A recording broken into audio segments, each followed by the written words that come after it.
My name is Mike Browning. I'm the host of the College Football Road Trip at cfbroadtrip.com, and I'm coming to you this week from Lincoln, Nebraska for this weekend's OU Nebraska matchup on Saturday. Just came off a great time in Manhattan, Kansas last week for last week's Missouri-Kansas State game that was very stormy and very wet, and not much of a game as K-State blew away the Missouri Tigers at the end. I finished last week with an 8-2 record, which takes me to 17-3 on the season. So far a great start of the season. With that said, let's see if we can keep things going into week 3 with this week's picks. We're going to start off with a Big Ten ACC matchup. We have Purdue traveling to Syracuse. Syracuse is a team that so far this season has looked pretty decent. They came off a great win in week 1 against Louisville. Purdue does have a loss on the season, but it was in a very close matchup against Penn State. I think Purdue still has a lot to play for in the Big Ten West this season. I think they're going to be able to go into Syracuse and pull off a big win this week. I have Purdue winning on the road at Syracuse. Our next matchup, we have SMU traveling to Maryland. SMU is undefeated on this season, although the two teams that they have played are not very good.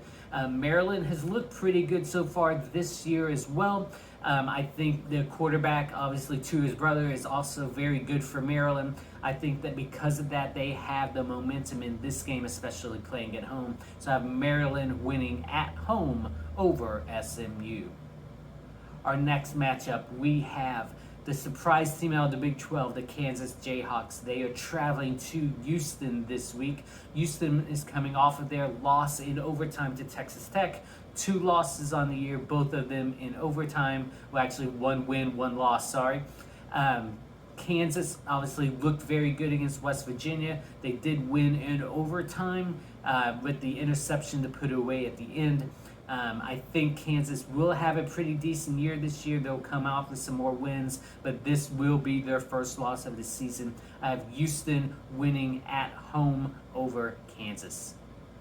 Our next matchup is a SEC matchup. We have Mississippi State traveling to LSU. Mississippi State has looked pretty good so far this season. They came off a great win against Arizona last week. LSU, we know, has the loss to Florida State in week 1.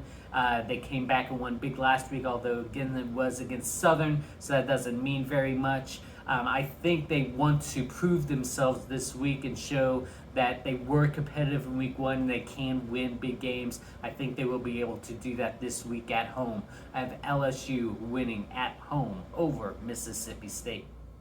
Let's go to another intriguing matchup this week. We have Liberty traveling to number 19, Wake Forest. Sam Hartman is back for Wake Forest, and he looked amazing last week. Liberty is also 2-0 in the season, pulling off 2 close wins against a couple decent opponents, not Power 5 opponents, but still decent opponents nonetheless. But I think Wake Forest is just going to be way too much for him this week. Sam Hartman is one of the best quarterbacks in the country. He will show it again this week. I have number 19, Wake Forest, winning at home over Liberty. Our next matchup, we have Texas Tech traveling to number 16, NC State. A Big 12 ACC matchup. Texas Tech was on the winning side of that overtime win against Houston last week, so they've looked okay so far this season. NC State struggled in their first week, but came back and looked a lot better in week 2. I think that momentum is going to carry over into week 3 again, especially being the home team in this matchup. Texas Tech is finally going to meet a match, and they're not going to be able to pull off this one. I have NC State winning at home over Texas Tech. Let's now go and put number 11, Michigan State, out of the Big Ten. They are traveling to Seattle to play Washington out of the Pac-12.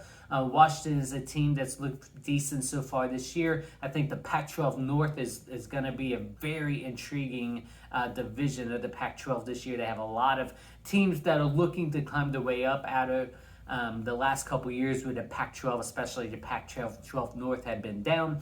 Michigan State has just been dominant over the first couple of weeks. That's why you've seen them move up in the rankings. I think that dominance is going to continue again this week. I think it will be close for the first half, but Michigan State will pull away in the second half. I have number 11, Michigan State, winning on the road at Washington out of the Pac-12.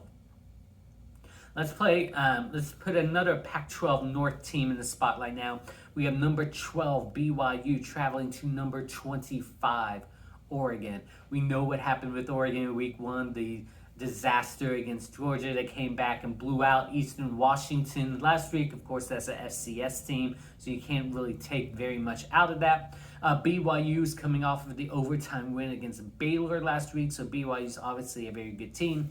Again, just like LSU that I talked about a couple games ago, Oregon is looking to show that the week 1 game was a fluke, that they are a competitive team in the Pac-12 North, that they are going to try to compete for that division crown. In order to do that, they have to be BYU. I think they will do that this week. It will be a very close game. It will definitely go into the fourth quarter, but I think Oregon's going to find a way to win this one. I have number 25 Oregon winning at home over number 12 BYU. Next, let's go to another ranked versus ranked matchup. We have number 13 Miami traveling to number 24 Texas A&M. We all know what happened to the Aggies last week against Appalachian State. Embarrassing loss for Jimbo Fisher and the Aggies. On the flip side, Miami has looked really good in their first couple weeks. They struggled a little bit in the first half against Southern Miss last week, but then they ended up pulling away into the third quarter. A&M needs to show that they're for real, but I think Miami's just going to be too much for them this week, especially as much as Texas A&M has been struggling on the offensive side of the ball. Because of that, I give Miami the edge in this one. Number 13 Miami wins on the road at number 24 Texas A&M. So now let's go to the matchup for this week that I am in Lincoln, Nebraska for. We have the number 6 Oklahoma Sooners traveling to Nebraska. We all know what happened this past week in Lincoln with Scott Frost being let go, having an interim coach. The question is, how does Nebraska respond? Do they come back and do they play their hearts out now for their team and come together as a unit? Oklahoma hasn't looked perfect on the offensive side of the ball. They didn't really get going until the third quarter against Kent State. But defensively, they've looked really strong in both games so far this year. Nebraska does play hard every week. It's not that they haven't been competitive in all of these matchups the past couple of years. They just haven't been able to put things away in single-score games. Unfortunately, I think that trend is going to continue this week. I think Nebraska's going to play hard. I think this game's going to go into the fourth quarter. I just think Oklahoma is going to find a way to pull it out in the end. I have number 6, Oklahoma, winning over Nebraska. So those are matchups for this week. Again, I'm excited to be here in Lincoln, Nebraska, checking the sites out. In the next week or two, I'll be posting my first trip about my trip to Manhattan, Kansas. And then about a week after that, I'll be posting about my trip here in Lincoln. In the meantime, go enjoy the week 3 games, everyone. And we will talk to all of you again next week.